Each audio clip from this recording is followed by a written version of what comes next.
La taxe Zuckman, donc cet impôt plancher donc de 2% sur les patrimoines au-delà de 100 millions, c'est vraiment le minimum, disons le minimum syndical sur lequel tout le monde devrait maximum pour beaucoup. Tout le monde devrait se mettre d'accord. Oui, mais sauf que là, à un moment, faut sortir du délire. C'est-à-dire, quels sont les faits? Si on prend les 500 premières fortunes de France, d'après le magazine Challenge, valaient collectivement 200 milliards. Pour ces 500 personnes en 2010, valent aujourd'hui plus de 1000 milliards, entre 1000 et 1200 milliards, donc ont été multipliés par 5 ou par 6. Et ces personnes n'étaient pas pauvres en 2010, par définition. Donc ça a été multiplié par 5, par 6. Bon, vous voyez bien que le produit intérieur brut, le salaire moyen, ou même le patrimoine moyen des Français, n'a pas été multiplié par 5 ou 6. Donc c'est une progression de 7-8% par an. Là, la taxe propose de leur faire payer 2% par an, quand ils ont eu une augmentation donc de 500% sur 15 ans. Il faudrait un siècle pour juste les faire revenir au point de départ de 2010.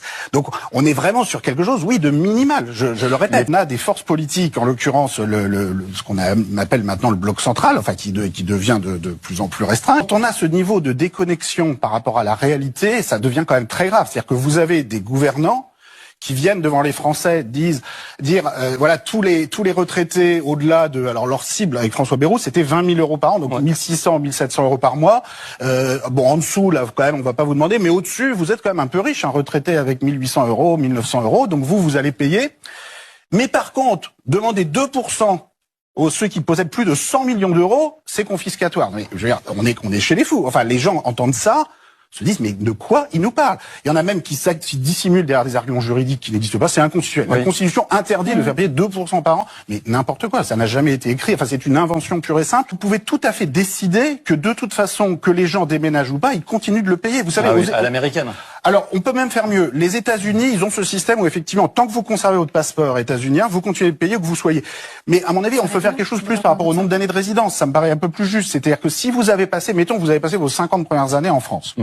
Et vous avez utilisé les infrastructures du pays pour vous enrichir. Parce que vous n'êtes pas enrichi tout seul comme ça. Vous avez le système éducatif, le système sanitaire, les infrastructures, le système légal qui permet de coder votre fortune, de la défendre, etc. C'est pas rien. Si vous partez vous partez à 50 ans en Suisse, très bien, vous êtes parti en an, mais vous continuez de payer 51e de l'impôt que vous auriez payé si vous étiez resté en France. Et ça règle le problème immédiatement, parce que toutes ces personnes, de toute façon, continuent d'avoir des liens avec la France. Et tant mieux, ont des liens familiaux, ont des appartements. Donc après, la personne qui ne veut pas payer, elle se met dans la situation de vous ou moi si vous payez pas vos impôts. C'est à un moment, vous faites confisquer votre bien, vous faites arrêter à l'aéroport. Enfin oui, il y a un moment, juste vous pouvez pas comme ça, vous pouvez pas avoir une toute petite minorité de la population qui peut décider elle-même quels sont le montant de ses impôts. Parce que, évidemment, chacun aimerait bien décider le montant de ses impôts, mais ça peut pas fonctionner.